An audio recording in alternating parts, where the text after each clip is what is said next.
सबसे अहम हो जाता है, क्योंकि एक तरफ युद्ध चल रहा है रूस यूक्रेन में और यूरोप यात्रा पीएम मोदी की है, जिसमें हम 3 देशों की बात करें, जर्मनी की बात करें, हम बात करें फ्रांस की बात करें, हम डेनमार्क की बात करें, तीनों नेटो के सदस्य देश हैं। ऐसे में पीएम मोदी की भूमिका काफी ज्यादा बढ़ जाती है। और देखिए, जो 9 मई की तारीख है वो निर्णायक होगी, क्योंकि ज़ेलेंस्की अभी हार नहीं मान रहे हैं। ऐसे में क्या रणनीति पुतिन वहां पर बिछा रहे हैं, 9 मई को क्या होने वाला है, एक रिपोर्ट के जरिए हम आपको दिखाते हैं।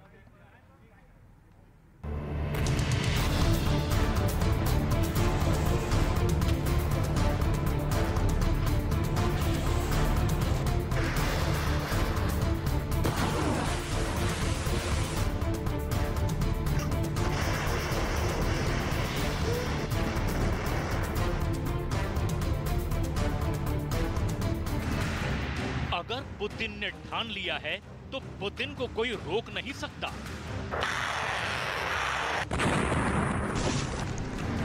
पुतिन जो कहते हैं वो करके दिखाते हैं। दुनिया इसकी गवाह बन रही है।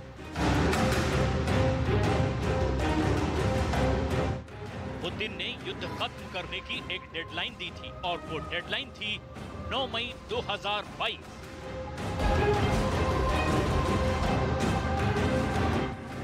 9 मई ये वो तारीख है जब रूस में विक्ट्री डे की परेड निकलती है। पुतिन रूस की सभी सेनाओं की सलामी लेते हैं।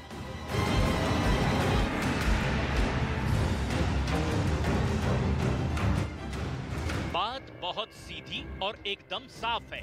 रूस के बड़े बड़े जनरलों और उनकी आर्मी के पास अब बस सिर्फ 1 हफ्ते का वक्त है। ये 1 हफ्ता यूक्रेन पर कहर बनकर टूटने वाला है।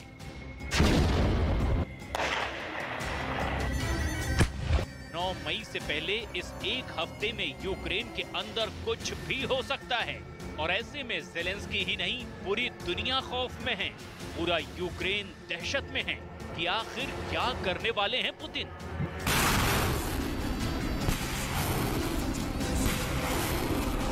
इस सवाल ने 9 मई को दुनिया की सबसे बड़ी डेडलाइन बना दिया है। देखिए, दुनिया के हर बड़े अखबार में 9 मई पर हेडलाइंस छप रही हैं और ये कयास लगाए जा रहे हैं कि पुतिन 9 मई से पहले क्या बड़ा ऑपरेशन करने जा रहे हैं। हमने पुतिन की वॉर स्ट्रेटेजी और रूस की सेना के मौजूदा अभियानों का गहराई से अध्ययन किया है और ये पता लगाया कि इस 1 हफ्ते के अंदर यूक्रेन में कैसी खतरनाक तबाही मचने वाली है। पुतिन अब क्या करने वाले हैं।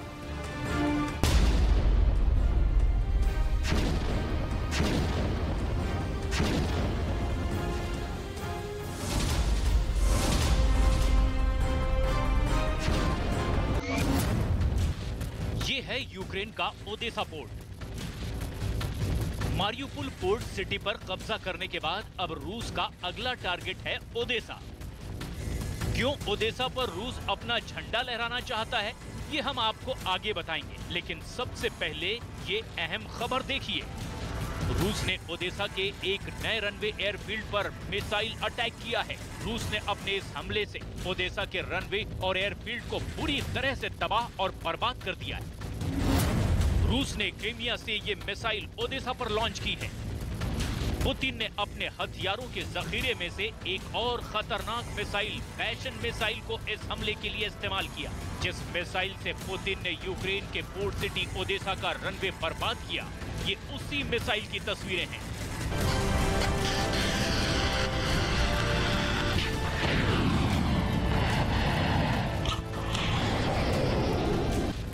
2015 से पुतिन की सेना इस मिसाइल का इस्तेमाल कर रही है और इसका पहला कामयाब इस्तेमाल सीरिया की खतरनाक जंग में किया गया। और अब इसी मिसाइल से पुतिन ने यूक्रेन के बेहद अहम ओदेसा शहर को हिट किया है।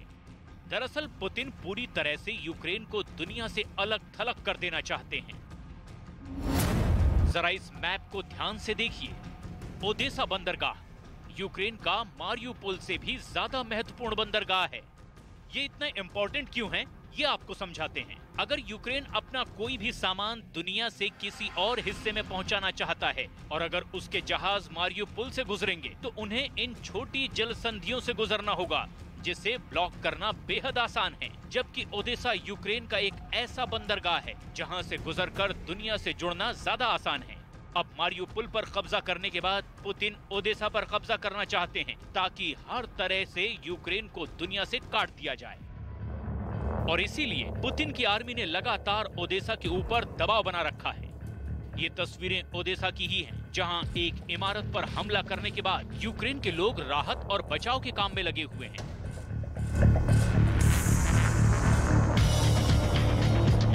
ये एक और तस्वीर देखिए, कैसे ओदेसा के अंदर मिसाइल हमलों के बाद यूक्रेन के लोग राहत और बचाव के काम में लगे हैं। पुतिन 9 मई की विक्ट्री परेड से पहले एक हफ्ते में सबसे भीषण हमले क्राइमिया से ओदेसा पर कर सकते हैं, जो अब शुरू भी हो चुके हैं।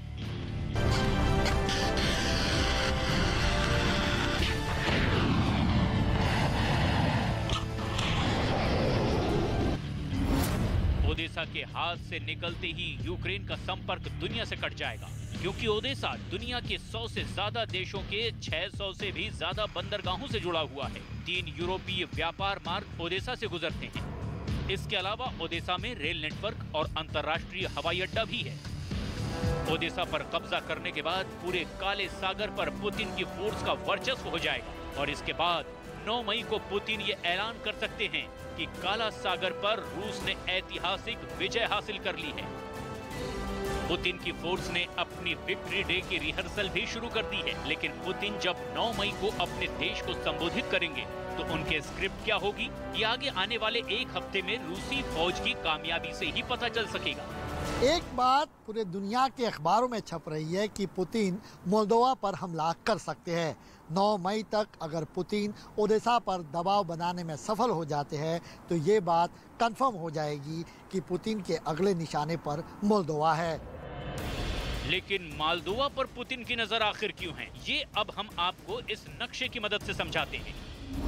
देखिए, यूक्रेन की सीमा से सटा हुआ है ये मोल्दोवा।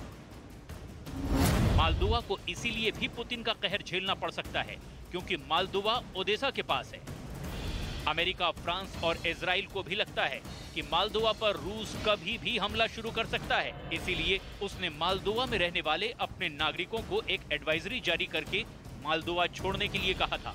मोल्दोवा के डिप्टी पीएम तो पहले ही कह चुके हैं कि इस पूरे इलाके के लिए ये समय बहुत मुश्किल है। मोल्दोवा की सरकार इसीलिए डरी हुई है क्योंकि मोल्दोवा में ही एक इलाका है ट्रांसनिस्ट्रिया। ट्रांसनिस्ट्रिया की 453 किलोमीटर की सीमा यूक्रेन से सटी हुई है, लेकिन मोल्दोवा के लिए सबसे मुश्किल बात यह है कि ट्रांसनिस्ट्रिया की जनता का कुछ हिस्सा मोल्दोवा से अलग होना चाहता है। रूस इस इलाके पर भी अपना दावा करता रहा है। यहाँ पर भी विद्रोही मौजूद हैं जो यूक्रेन पर रूस के हमले के बाद से ही मोल्दोवा सरकार के खतरे की घंटी बजा रहे हैं। 1990 के दशक से ये इलाका आजादी की मांग कर रहा है। पिछले हफ्ते यहाँ एक हमला भी हुआ था जिसने मोल्दोवा सरकार को डरा दिया है। इसके अलावा पुतिन उत्तरी यूक्रेन से सटे देश बेलारूस से भी लगातार यूक्रेन पर दबाव बनाने की कोशिश में लगे हुए हैं। ब्रिटेन के रक्षा मंत्रालय ने बेलारूस पर आरोप लगाया था कि वो अपनी जमीन से यूक्रेन पर हमला करने के लिए रूस को हथियारों की सप्लाई लाइन दे रहा है।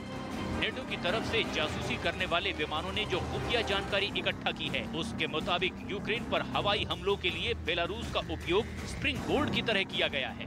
यूक्रेन की सेना की तरफ से पहले भी ये दावा किया गया कि उसने बेलारूस से अपने क्षेत्र की ओर दागी गई कई मिसाइलों को मार गिराया है। अब यूक्रेन ने भी रूस को चेतावनी दी है कि वो यूक्रेन पर हमले के लिए बेलारूस की जमीन का इस्तेमाल बंद करे। Загроза завдання противником ракетних ударів по об'єктах військової та цивільної інфраструктури по всій території України з території Республіки Білорусь, а також здійснення противником провокацій на зазначеній ділянці державного кордону України. लेकिन सवाल ये भी है कि क्या पुतिन 9 मई से पहले जो प्लान बना रहे हैं वो कामयाब हो जाएगा, क्योंकि अमेरिका अब इस लड़ाई में खुलकर यूक्रेन के साथ है, बल्कि वो इस मिशन में अब अपनी तरफ से क्यू में लगातार मदद भेज रहा है। अमेरिकी हाउस स्पीकर नैन्सी पेलोसी ने भी क्यू के अंदर जेलेंस्की से मुलाकात की है और ये आश्वासन दिया है कि अमेरिका यूक्रेन की मदद करता रहेगा। यानी 9 मई को पुतिन जो विक्ट्री परेड निकालने वाले हैं उसमें रूस को कितनी विजय मिलने वाली है, ये इस बात पर तय होगा कि अमेरिका यूक्रेन की कितनी मदद किस हद तक कर पाता है। मैं इस वक्त बर्लिन में हूँ। पीएम मोदी का दौरा काफी अहम हो जाता है। मेरे साथ एक बच्चा मौजूद है जिन्होंने पीएम मोदी के सामने प्रस्तुत किया। आपने क्या परफॉर्मेंस दी पीएम मोदी के सामने? एक पैट्रियोटिक सॉन्ग। एक पैट्रियोटिक सॉन्ग, आप बताइए। हे जन्मभूमि भारत, हे कर्मभूमि भारत, हे वंदनीय भारत, अभिनंदनीय भारत, जीवन से मन चढ़ाकर आराधना करेंगे तेरी जन्म जन्म भर, हम अर्चना करेंगे, हम वंदना करेंगे। बहुत बढ़िया। आपने पीएम मोदी से बात भी की, उन्होंने कुछ बोला आपको? हाँ। क्या बोला? शाबाश। शाबाश बोला? हाँ। तो आप खुश हुए? आप पीएम मोदी से मिलना चाहते थे? हाँ। हाँ, काफी। He is not slept from yesterday. अच्छा, रात से ये बच्चा सोया नहीं है। अच्छा। Yeah. And it's like a proud moment for me as a father, and it's an unforgettable moment for me. I can say I cannot control my आपने emotions. पहले पीएम मोदी को देखा था? No, we haven't met. This is the first time. Although Modi ji came in 2014-15, that time I was in Netherlands, but this is the first time I'm meeting him personally. ठीक है। Yeah. तो देखिए यहाँ पर काफी ज्यादा उत्साह है। इस बच्चे को पीएम मोदी ने शाबाश बोला और इनका सपना था कि वो पीएम मोदी से मिले, वो पूरा हुआ है। दूसरी तरफ जो पीएम मोदी का ये यूरोप दौरा है कई मायनों में खास है, क्योंकि यूरोप इस वक्त रूस के खिलाफ है, यूक्रेन के साथ खड़ा हुआ है, घातक हथियार पहुंचा रहा है। ऐसे में पीएम मोदी की भूमिका को समझा जा सकता है कि वो 3 देशों के राष्ट्राध्यक्षों से मिलने वाले हैं। मेरे सहयोगी जनक लाइव मौजूद है, जो जंग के मैदान से लगातार आप तक खबरें पहुंचा रहे हैं। जनक, देखिए बहुत मायनों में ये दौरा खास हो जाता है कि नेटो देश हैं तीनों। इसके अलावा अगर हम देखें तो व्यापार के क्षेत्र में भी, क्योंकि अब व्यापार बंद हो चुका है रूस से, ये यूक्रेन युद्ध की वजह से तीनों देशों का, तो पीएम मोदी की भूमिका काफी बड़ी हो जाती है। जाहिर तौर पर देखिए हमें ये भी समझना होगा, क्योंकि यूरोपियन यूनियन ने लगभग अब तक चाहे कि 40 अगर देश मिला लें हम, तो करीब 40 देश, जिसमें अमेरिका और ब्रिटेन को मानकर यूरोपियन कंट्रीज़ की बात करें तो उसमें लगभग 60,000 करोड़ के हथियार अब तक जेलेंस्की को दिए जा चुके हैं, उतनी मात्रा में दिए जाने वाले। उसके अलावा बाइडन है, जो बाइडन, उन्होंने लगभग 33 अरब डॉलर की अमेरिकी कांग्रेस से डिमांड भी की है, जो यूक्रेन को मदद करने जा रहे। तो अगर जंग नहीं रुकती तो आने वाले दिनों में और भीषण होगी, क्योंकि चाहे पुतिन की बात की जाए, चाहे यहाँ पर जेलेंस्की की बात की जाए, दोनों झुकने को तैयार नहीं। ऐसे में बीच का रास्ता क्या हो सकता है? क्या एक समझौते के तहत आगे बढ़ा जा सकता है? और शुरू से भारत का यही स्टैंड है और पीएम मोदी के इन प्रयासों पर नज़र भी है। पहले भी अगर आपको याद हो जसप्रीत, की जब यूक्रेन पर पहला हमला हुआ 24 तारीख को, तब से ही यूक्रेन के जो एम्बेसडर रहे भारत में, उन्होंने भी कहा कि पीएम बात करे पुतिन से, पीएम नरेंद्र मोदी बात करे, पीएम मोदी जेलेंस्की से बात करे। और उसके बाद लगातार बातों का दौरा चला कि वो चाहे जेलेंस्की से बात की हो, चाहे पुतिन से बात की हो, तो उसको रोकना संभव है, क्योंकि अब दोनों तरफ से जिस तरीके से खटास है उसको रोकना संवाद से ही हो सकता है। और वो शुरुआत से भारत का स्टैंड रहा डिप्लोमेटिक फ्रंट पर कि आप पहले संवाद करें, शांति की तरफ, चूंकि भारत का शुरू से स्टैंड रहा है। तो अब चूंकि पुतिन है वो लगातार, आप पूर्वी यूक्रेन से बात कर लीजिए या दक्षिण यूक्रेन तक, चाहे बेलारूस से या बाल्टिक सागर से ही बात कर लीजिए ना आप, वहाँ से लेके ओडेसा और कला सागर तक पूरी तरह से पुतिन है वो अपना दबदबा बढ़ाना चाहते हैं। और अब तो ओडेसा ही नहीं, ओडेसा के बाद वो मोल्दोवा पर भी दबाव। बहुत बड़ी खबर निकल करके सामने आ रही है रूस से, और बड़ी खबर यह है कि रूस के राष्ट्रपति व्लादिमीर पुतिन कुछ दिनों के लिए अपना पद छोड़ सकते हैं। अपनी जगह पर किसी शक्तिशाली नेता को वो कमान सौंप सकते हैं। ऐसा क्यों हो रहा है इस रिपोर्ट में आप देखिए।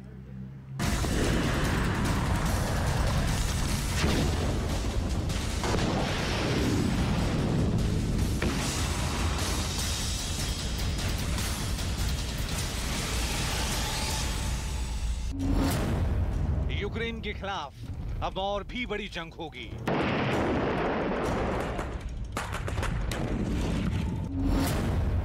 नेटो को अब बड़ी चुनौती मिलने वाली है।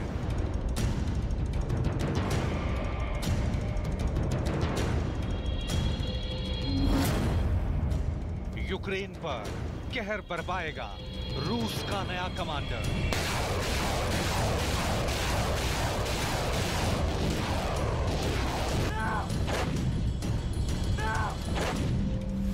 यूक्रेन के खिलाफ रूस के युद्ध को 2 महीने से अधिक हो गए हैं। राष्ट्रपति पुतिन की अगुवाई में रूस ने यूक्रेन को तबाह कर रखा है।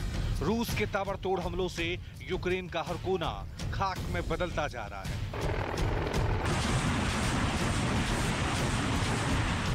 लेकिन अब इससे भी बड़ा हमला होने वाला है। यूक्रेन का हाल अब और बुरा होने वाला है, क्योंकि रूस के लिए इस युद्ध की कमान संभालने वाला है एक ऐसा शख्स जिसका नाम है निकोलाई पात्रुशेव। निकोलाई के बारे में बताने से पहले आपको बताते हैं आखिर वो क्या वजह है कि पुतिन की जगह निकोलाई को कमान मिलने वाली है। क्रेमलिन सूत्रों की माने तो पुतिन की तबीयत बेहद खराब है और वो पेट के कैंसर से पीड़ित हैं, जिसके लिए उनका तत्काल ऑपरेशन करना बेहद जरूरी है। खबरों के मुताबिक डॉक्टर ने पुतिन को फौरन ऑपरेशन करने की सलाह दी है। हालांकि ऑपरेशन कब होगा इसकी तारीख अभी तय नहीं है, लेकिन इतना जरूर माना जा रहा है कि 9 मई को विक्ट्री डे समारोह के बाद किसी भी दिन पुतिन अपना ऑपरेशन करा सकते हैं। पुतिन के ऑपरेशन की तारीख भले ही तय ना हो, लेकिन इसकी तैयारियां तेजी से चल रही हैं। साथ ही ऑपरेशन के बाद के हालात पर भी पुतिन तेजी से चर्चा कर रहे हैं और इलाज के दौरान उनकी गैरहाजिरी में कमान किसे मिलेगी इस पर भी वो फैसला कर चुके हैं। और वो नाम है निकोलाई पात्रुशेव का, जो रूस की सुरक्षा परिषद के सचिव हैं और पुतिन के सबसे खास और वफादार हैं। खबर है कि इस बारे में पुतिन और निकोलाई के बीच 2 घंटे से अधिक देर तक चर्चा हुई, जिसके बाद निकोलाई का नाम तय हो गया। यूक्रेन के साथ युद्ध के बीच पुतिन की तबीयत का खराब होना और कुछ वक्त के लिए निकोलाई को कमान मिलना इसलिए भी अहम है क्योंकि कहा जाता है कि निकोलाई ही वो शख्स हैं जिन्होंने पुतिन को यकीन दिलाया था कि यूक्रेन की सरकार नव नाजीवाद से भर गई है और रूस के खिलाफ बड़ी साजिशें कर रही है। जाहिर है ऐसे में कुछ वक्त के लिए भी अगर इस युद्ध की कमान निकोलाई के हाथ में आड़े आती है तो यूक्रेन को अब और अधिक बड़ी तबाही का सामना करना पड़ सकता है।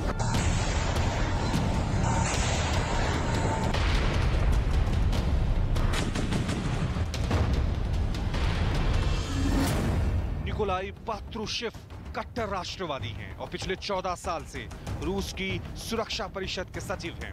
निकोलाई इससे पहले करीब 7 साल तक रूस में सुरक्षा की सबसे बड़ी संस्था FSB के निदेशक रहे हैं, जिसके प्रमुख उनसे पहले पुतिन हुआ करते थे। साथ ही रूस की खुफिया एजेंसी KGB के प्रमुख रहे हैं निकोलाई पात्रुशेव। निकोलाई पुतिन के कितने करीबी और वफादार हैं इसका अंदाजा इस बात से भी लगाया जा सकता है कि नियमों को दरकिनार कर पुतिन ने उनको रूस की कमान देने का फैसला किया है, जबकि यहाँ के संविधान के मुताबिक ऐसे हालात में सत्ता पूरी तरह से प्रधानमंत्री मिखाइल मिशुस्टिन के पास होनी चाहिए। हालांकि ये सारी बातें इस बात पर निर्भर करेंगी कि पुतिन का स्वास्थ्य कैसा रहता है, ऑपरेशन के बाद उनकी तबीयत कैसी रहती है और उनको कितने दिनों तक आराम करने की जरूरत है। खबरों के मुताबिक पुतिन को यकीन है कि वो ऑपरेशन के बाद 2 से 3 दिनों में ही काम पर वापस लौट आएंगे, लेकिन फिलहाल ये कहना जल्दबाजी होगा। पुतिन की तबीयत खराब होने की खबरें इससे पहले भी आ चुकी हैं और उनके कई दिनों तक नहीं दिखने पर हालात गंभीर होने का दावा भी किया जा चुका है, लेकिन इस बार हालात पहले से अलग दिख रहे हैं और इसकी पुष्टि क्रेमलिन सूत्रों ने भी की है। ऐसे में दुनिया भर की नजर इस बात पर है कि रूस के मौजूदा हालात का असर यूक्रेन युद्ध पर क्या पड़ने वाला है।